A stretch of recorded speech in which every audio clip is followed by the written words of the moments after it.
tidak diwajibkan membuat PTK kecuali memang untuk keperluan kenaikan kepala sekolah, pengawas, begitu ya.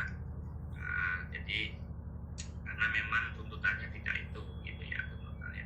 Tetapi sebagai keilmuan, Bapak Ibu guru sebagai pelaku praktisi pendidikan harus memperbaiki, gitu ya, harus memperbaiki kualitas pendidikan, memperbaiki hasil belajar, memperbaiki pemahaman.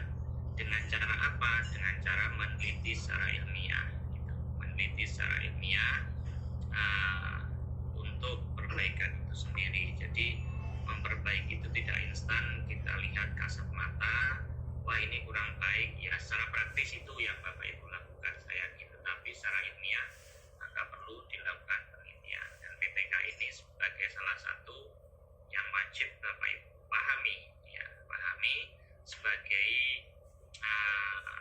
perbaikan secara ilmiah. Jadi harapannya ke depan nanti minimal 1 tahun lah, ya, 1 tahun sekali Bapak Ibu mengadakan PTK, gitu ya. Sebetulnya banyak sekali Bapak Ibu, PTK itu produk akhirnya outputnya itu banyak. Yang pertama, Bapak Ibu melaksanakan PTK, ya, setelah laporan jadi, laporan itu dibuat artikel, itu juga bisa Bapak Ibu. Atau hasil penelitian itu dimonografkan, dibukukan, itu juga bisa Bapak Ibu. Nah, hasil penelitian Bapak Ibu itu dibuka, dimonografkan, diartikelkan, itu yang baca itu sudah puluhan, itu yang baca ratusan guru. Nah, wah ini apa mata pelajaran PAIU terkait dengan ini tuh, wah ini ternyata ada metode yang bagus. Makanya kalau nanti ke depan bahwa metodologi yang Bapak Ibu, media yang Bapak Ibu pakai dalam penelitian ke depan pasca PPG ini adalah metode atau media yang memang up to date, gitu ya. Kalau diskusi PBL itu sebetulnya ya sudah biasa. Karena ini kepentingannya PPG, Bapak Ibu hanya semalam membuat itu, ya oke lah. Nah itu ya. Tapi maklumi. Ya esensinya adalah nanti ke depan metode media yang Bapak Ibu pakai dalam memperbaiki itu yang harus up to date, yang harus bagus, yang harus memang benar-benar memperbaiki, gitu ya. Jadi kalau diskusi PBL dan lainnya itu kan sudah keseharian yang kita pakai, gitu ya. Kita pakai metode diskusi itu hampir sehari, hampir ya pertemuan, ya kan. Kita pakai metode project, metode problem, itu sudah sering kita pakai itu. Nah, karena memperbaiki ini butuh sesuatu yang baru. Karena apa? Diagnosa problem pembelajaran sekarang itu lebih kompleks daripada dulu, gitu ya. Karena memang anak itu sekarang cara berpikirnya, gaya belajarnya itu lebih dinamis, begitu ya, lebih dinamis. Mereka sudah mengenal yang namanya gadget, mereka sudah mengenal yang namanya HP, digitalisasi, itu semuanya sudah mengenal. Nah, hal-hal inilah yang mungkin dikreasikan itu menjadi hal yang positif buat mereka. Meramu itu menjadi hal yang positif untuk memperbaiki hal-hal yang memang mereka kurang dalam pembelajaran. Nah ini, jadi pengalaman kita online di masa pandemik dan juga sekarang itu ya ada dampak positif lah, ada dampak positif buat kita. Nah, sebagai praktisi itu untuk memaksimalkan kemampuan yang terhalang dulunya nggak pernah pegang laptop itu, sekarang kita sering pegang laptop, ya kan. Yang dulu tidak ada kewajiban membuat yang serba digital, itu sekarang kita dituntut untuk belajar membuat sesuatu yang serba digital. Inilah hal yang positif yang kita ambil sebetulnya dari masa-masa yang sekarang kita alami. Nah, terlebih tambahan lagi di PPG ini, Bapak Ibu juga punya pengalaman-pengalaman yang lain, hal-hal baru yang bisa diterapkan ke depan. Salah satunya ya PTK ini. Nah, itu ya, walaupun tuntutannya sekian persen, tetapi itu menjadi celengan sebagai investasi Bapak Ibu. Jadi 1 tahun sekali Bapak Ibu menelurkan satu PTK dimonografkan begitu, sebuah buklet kecil gitu ya. Nah, Ibu share di KKM, Ibu share di kelompok kerja, di KKG atau mungkin di MGMP atau yang lain, forum itu. Nah, itu juga menjadi kontribusi positif buat Bapak Ibu sendiri maupun teman-teman kita. Jadi ini hal yang positif yang memang perlu nanti Bapak Ibu kembangkan gitu ya, minimal setahun sekali itu melaksanakan PTK, gitu, melaksanakan PTK. Nanti jangan khawatir kalau memang ada, ya, jadi Bapak Ibu ini peluangnya, contohnya pendanaan gitu ya, coba ajukan dana ke kepala sekolah contoh saja untuk diseminasi, minimal konsumsi lah gitu ya. Nah, kalau nanti tidak konsumsi, Bapak Ibu butuh pembanding begitu, nanti saya Buta Sua sebagai pembanding, kita online diseminasi penelitian Bapak Ibu, ya itu sudah bagus juga. Jadi ini forum ilmiah. Ya kalau di perguruan tinggi memang ini kewajiban gitu ya, tuntutan dari Tridharma perguruan tinggi. Tapi kalau guru memang ya ini perlu dimulai gitu ya, dimulai. Ini harapan akhirnya begitu. Jadi PTK Bapak Ibu yang dibuat sekarang itu saya hanya menganggap ini nanti adalah pijakan awal gitu ya, pijakan awal Bapak Ibu untuk ke depan mengembangkan PTK itu lebih baik lagi gitu ya, lebih baik lagi.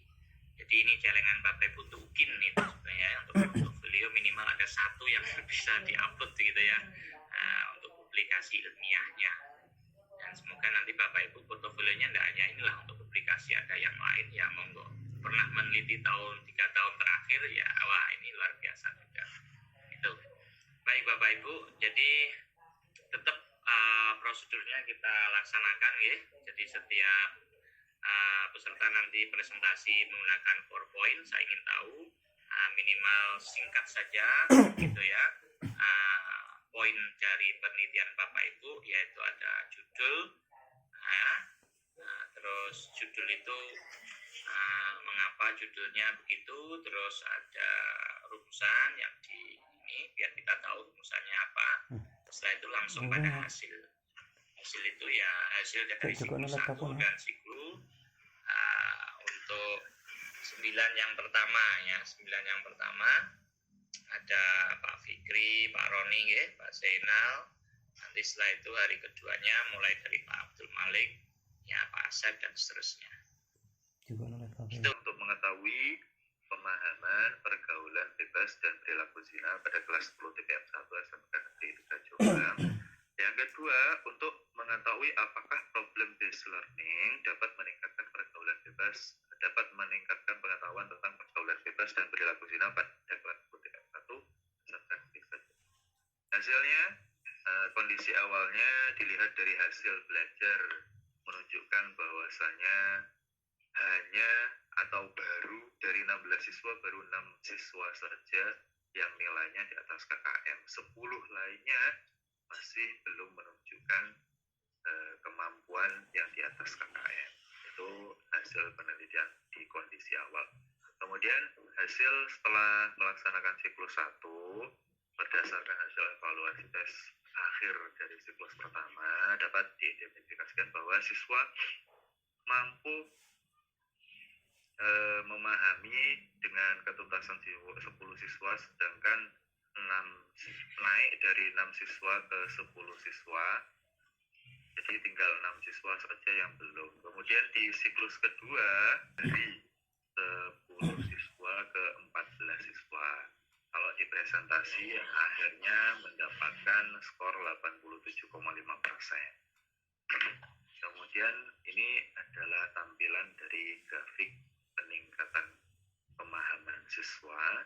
Yang terakhir adalah kesimpulan yang bisa saya ambil. Yang pertama adalah pemahaman siswa pada materi pergaulan bebas dan perilaku zina kelas 10 TPM 1 SMK Negeri 3 Jombang belum tuntas sesuai KKM. Ini kondisi awalnya di rumusan yang pertama. Yang kedua, di rumusan kedua, penerapan metode pembelajaran problem based learning dapat meningkatkan pemahaman pendidik Pendidikan Agama Islam materi pergaulan bebas dan perilaku zina siswa kelas 10 TPM 1 SMK di Jombang. Itu adalah hasil dari PTK saya. Kurang lebihnya mohon maaf. Saya akhiri. Assalamualaikum warahmatullahi wabarakatuh. Waalaikumsalam warahmatullahi wabarakatuh. Jadi ada 2 siklus Pak Fikri ya. Ada 2 siklus. Yang pertama saya langsung di bab 4-nya ya, karena 1, 2, 3 itu sudah direview beberapa kali dan ini sudah pada hasil. Jadi kalau yang pertama dari pemaparan data, jadi kalau dari siklus yang pertama hasil penelitiannya ya deskripsi dan lain sebagainya, ada pretest. Untuk siklus 1 perencanaan itu belum pada action, ya perencanaan itu belum pada action, mungkin nanti bisa direvisi. Jadi perencanaan itu adalah apa yang akan dilakukan ya untuk melaksanakan tindakan itu apa, perencananya apa. Yang pertama menyiapkan yang namanya rencana pembelajaran dan seterusnya. Jadi belum guru mengemukakan tujuan, guru menciptakan situasi belum sampai pada tahapan itu. Jadi hanya merencanakan tindakannya seperti apa. Baru nanti pada tindakan, pelaksanaan tindakan, itu adalah implementasinya. Ya. Jadi kalau dalam pelaksanaan tindakan itu adalah implementasinya, ya, implementasi dari tindakan. Nah, Bapak Ibu mengacu kepada RPP yang digunakan dalam penelitian ini, gitu ya. Jadi RPP-nya, RPP-nya ya mulai dari pendahuluan, inti dan penutup, gitu ya. Itu di pelaksanaan tindakan nanti ditulis di situ. Tuh, terus observasi dan interpretasi. Jadi kalau sudah bicara fase observasi, maka hasil observasinya kayak apa? Ya, itu ya, instrumen observasinya di mana? Itu di lembar observasi. Nah, jadi kata observasi itu ada yang diobservasi, ada instrumen observasinya. Nah, analisis dan refleksi, itu hanya menjelaskan hasil dari tes atau hasil observasi itu direfleksi. Nah, itu hanya menyebutkan keterangan secara kualitatif dan juga keterangan secara kuantitatif. Kuantitatifnya adalah hasil tesnya. Kenapa? Berapa hasil tesnya? Secara kualitatif, kenapa hasil tesnya itu kurang memenuhi syarat dari KKM yang diberikan? Nah, itu dianalisis sama refleksi. Jadi hasil belajar pendidikan siklus 1 ini, hasil belajar itu adalah bisa dimasukkan di awal, jadi tidak direfleksi. Itu posisinya saja nanti ya. Itu Pak Fikri, posisinya saja. Iya Pak. Oke. Siklus 2 juga sama, nanti perencanaan belum pada action, sama dengan siklus 1 ya. Nanti dibuat begitu. Nah, setelah tindakan, baru nanti tindakan itu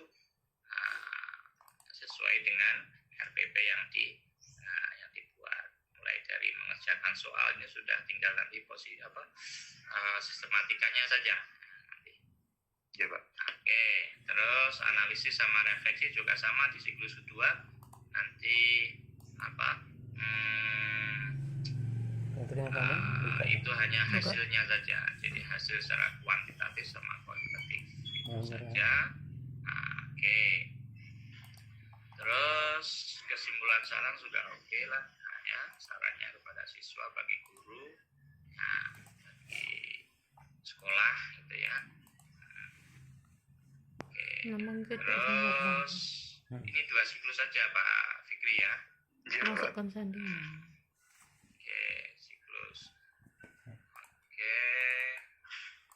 Nah, itu saja saya kira. Jadi posisinya saja ya, posisi dari penyajian datanya nanti yang diubah. Baik Pak, terima kasih. Ada tambahan monggo Pak Fikri. Kalau saya cuman ini untuk masalah dari judulnya tadi itu bagus kalau diberi tahun pelajarannya karena supaya lebih, karena PTK itu penelitian tindakan kelas, jadi tahu kelasnya ini yang tahun pelajaran berapa. Terus untuk masalahnya tadi hanya peningkatan pemahaman pergaulan bebas dan zina. Bagaimana kalau ada tambahannya tidak cuma pemahaman tetapi pemahaman siswa untuk menjauhi larangan pergaulan bebas dan zina. Dengan media video di kelas 11 SMA Negeri Belandaan Jombang. Untuk latar belakang mungkin hampir sama dengan Pak Fikri, beberapa guru masih banyak yang menggunakan metode konvensional atau metode ceramah tanpa adanya media pembelajaran khususnya video.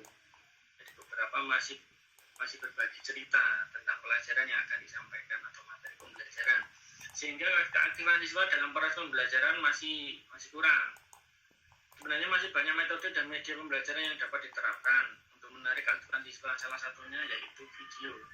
Jadi di sini saya lebih khusus ke media video. Itu rumusan masalah bagaimana bisa meningkatkan keaktifan belajar siswa dengan media video pada mata pelajaran PAI di kelas 11. Untuk tujuan ketika ini yaitu untuk mengetahui apakah ada peningkatan keaktifan belajar siswa dengan media video pada mata pelajaran PAI di kelas 11 tersebut. Langsung saja ke bab 4 untuk hasil studi dan pembahasannya. Di sini saya hanya sampai ke siklus 2. Jadi siklus 2 sudah menghasilkan hasil yang diharapkan. Berikut adalah hasil angket keaktifan belajar siswa pada siklus 1. Dari 16 siswa yang saya ambil dari kemarin video praktek PPL 1. Dari 16 siswa yang mendapatkan kriteria tinggi ada 1, 2, 3, 4 siswa. Sedangkan mungkin yang bisa lainnya ditampilkan itu Pak, mungkin bisa ditampilkan yang 16 siswa itu datanya. Seperti ini ada Bu. Ya. Ada 16 siswa. PPL 1 RPP 1 saya ambil 16 siswa dalam video praktek pembelajaran. Dari angket-angket yang saya sebarkan, dari 16 siswa ada 4 siswa yang mencapai kriteria keaktifan yang tinggi. Ada 4 siswa yang misalnya masih kondisi yang sedang saja. Kemudian saya lanjutkan karena siklus 1 belum mendapatkan hasil yang diharapkan, saya lanjutkan ke siklus 2 pada PPL 1 RPP yang kedua. Saya juga masih menggunakan media video pembelajaran. Alhamdulillah dari 16 siswa sudah lumayan banyak peningkatan, yaitu hampir seluruhnya. Jadi sudah ada 15 siswa yang sudah mencapai keaktifan yang tinggi. Dari situ dapat disimpulkan bahwa menggunakan media video itu cukup efektif untuk menarik perhatian siswa, menarik keaktifan siswa dalam menyampaikan pendapat, menyampaikan pertanyaan dalam video pembelajaran agar pembelajaran bisa lebih aktif begitu. Berikut ada beberapa dokumentasi yang saya ambil dari beberapa siklus 1 dan siklus 2 kali. Ada beberapa siswa yang sudah mulai aktif, sudah saya tayangkan video tentang materi pembelajarannya. Saya juga kasih beberapa lantunan lagu gitu agar lebih meriah. Terima kasih Bapak dan Ibu. Sehingga ada 2 instrumen yang bisa dipakai, pilih salah satu, ya, angket atau observasi. Nah, angket itu beda dengan observasi Bapak Ibu ya. Jadi Pak Roni kalau mau pakai observasi, saya kira observasi saja. Itu yang pertama. Yang kedua, jadi hasil siklus 1, siklus 2 pada tahapan yang pertama adalah perencanaan, sudah, yaitu apa yang dipersiapkan sudah tergambarkan secara kualitatif ya. Jadi RPP, terus videonya apa ya, terkait dengan materinya apa. Nah ini, jadi hasil siklus 1 di hasil penelitian itu bukan bahasa-bahasa yang apa ya, yang bukan bahasa persiapan tetapi sudah mengacu kepada bahasa operasional. Itu contohnya RPP menggunakan media video dalam menarik aktifan. RPP siklus pertama tentang kompetensi. Oke, tentang materi apa. Terus videonya yang terkait dengan materi pembelajaran itu materi apa, itu langsung disebutkan Pak. Ini ya di tahap pelaksanaannya, ya tahap perencanaannya maksud saya. Jadi sudah ke bahasa operasional. Jadi videonya tentang apa, RPP-nya tentang apa, gitu ya. Menyiapkan LKPD-nya evaluasi apa, itu sudah berisi bahasa operasional. Itu satu. Yang kedua, di pelaksanaan, jadi sudah merefleksikan kegiatan awal, kegiatan inti, ya. Kegiatan inti, Bapak Ibu, sudah harus mengacu kepada fase-fase kegiatan intinya, ya. Jadi kegiatan inti itu sudah ke fase-fase yang pertama apa, kedua apa, dan seterusnya. Jadi nanti ditambah lagi, nggih Pak Roni Ahmad ya. Pembelajarannya kayak apa? Karena orang lain membaca itu adalah di kegiatan inti dan perencanaan. Jadi yang disiapkan Pak Ahmad itu apa sih untuk mengatasi ini? Oh, ini yang disiapkan. Videonya tentang apa? Oh, tentang ini. Terus pembelajarannya kayak apa sih? Oh, dilihat fase-fase pembelajarannya. Yang pertama, kedua, ini ya, menjelaskan, memberi ya, ini. Nah, terus tahap ketiga, observasi baik di siklus 1 maupun siklus 2. Nanti datanya lebih dilengkapi lagi. Jadi 16 peserta tadi harus dimunculkan. Jadi ini kalau antusiasme peserta 68,7 ini kesimpulannya. Jadi tadi yang di PowerPoint Pak Ahmad. PowerPoint itu dicantumkan di sini. Ya, itu karena itu paparan data utamanya. Ya. Tidak di lampiran ya Pak? Tidak di sini. Di sini. Jadi itu, dan nanti aspek yang di presentasi ini adalah kesimpulannya. Tapi paparan data 16 peserta itu bisa dimunculkan. Terus tahap refleksi. Tahap refleksi itu 69,79%. Itu berapa yang mendapatkan 69, yang belum mendapatkan juga dijelaskan, direfleksi, dan juga dari data kuantitatif hasil kuantitatifnya apa, refleksinya pembelajarannya yang kurang apa, kok masih rendah tingkat capaian presentasinya, kok masih rendah, itu kenapa, proses pembelajarannya ada apa, ini yang direfleksikan baik nanti siklus 1 maupun siklus 2. Kesimpulannya belum ada, kita lihat nanti dilengkapi dengan kesimpulan bab 5 ya. Ini ya, ini langsung daftar pustaka, nanti langsung pada kesimpulan.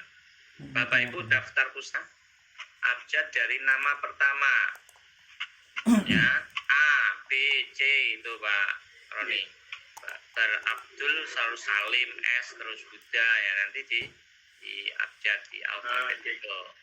Jadi ya A, B, C, D sampai Z gitu. Yang terakhir nanti alfabetikal. Baik, itu saja saya kira. Terima kasih Bapak Muhyiddin. Ya. Pak Muhyiddin tadi juga materinya apa? Jadi waktu bikin PTK Bapak Ibu harus tahu pada materi apa ada masalah. Sebetulnya PTK itu kan karena tidak idealnya yang kita harapkan. Kan PTK itu hanya menuntut itu aja. Idealnya kalau kita mengajar anak-anak itu harus bisa, kan gitu kan? Atau harus maksimal hasilnya tuntas kelas 80%. Kalau enggak ada masalah apa, jadi kita harus tahu ibaratnya orang sakit, sakitnya apa, terus obatnya apa, kan gitu. Sakitnya apa, terus obatnya bagaimana kita mengobatinya. Itu saja. Jadi umpamanya kalau seperti Pak Roni itu, kalau pembelajarannya kurang menarik, oh ternyata pakai video pembelajarannya semakin menarik, akhirnya anak-anak semakin aktif. Itu saja. Tapi harus tahu itu di bab materi apa, itu lebih bagus seperti tadi Pak Muhyiddin, harus spesifik materi apa. Kan tidak semua pembelajaran materi tertentu cocok menarik dengan video, kan tidak, kan gitu. Mungkin dengan yang lain dan seterusnya. Jadi itu aja. Seperti juga Pak Fikri tadi, bagus kalau tahu tahun pelajarannya tahun berapa anak-anak itu. Jadi harus lebih tahu karena PTK itu kan tindakan kelas yang di kelas itu. Jadi di kelas itu kan belum tentu di kelas 11 SMA Pelandaan itu 11 yang tahun berapa, tahun ini maksudnya kalau sekarang mungkin tahu, tetapi untuk kalau seandainya dibaca yang ini anak kelas ini di kelas ini bagus. Kelas 11-nya mungkin kan harus tahu. Mungkin yang dikirim alhamdulillah. Bapak dosen dan Ibu Guru Somong yang telah memberikan waktunya untuk mempresentasikan laporan penelitian tindakan kelas supaya meningkatkan kemampuan membaca Al-Quran pada mata pelajaran PAI melalui metode pembelajaran kooperatif model Number Head Together atau NHT. Penelitian ini di kelas 10 1 IPS SMA PGRI Cisaat tahun ajaran 2022-2023. Kenapa mengambil ketika menyampaikan materi itu terkadang terkait dengan baca Al-Qurannya itu jarang diperhatikan. Nah, sehingga untuk anak-anak di kelas 10 ternyata ketika masuk di kelas 10 ya ada anak dalam membaca Al-Quran, sehingga saya mengambil kesimpulan perlu untuk mengambil judul ini untuk meningkatkan kemampuan membaca Al-Quran. Nah, kemudian di rumusan masalah, bagaimana kemampuan membaca Al-Quran pada mata pelajaran PAI pada siswa di kelas 10-1 IPS SMA PGRI Cisaat sebelum diterapkannya metode pembelajaran kooperatif model Number Head Together atau NHT.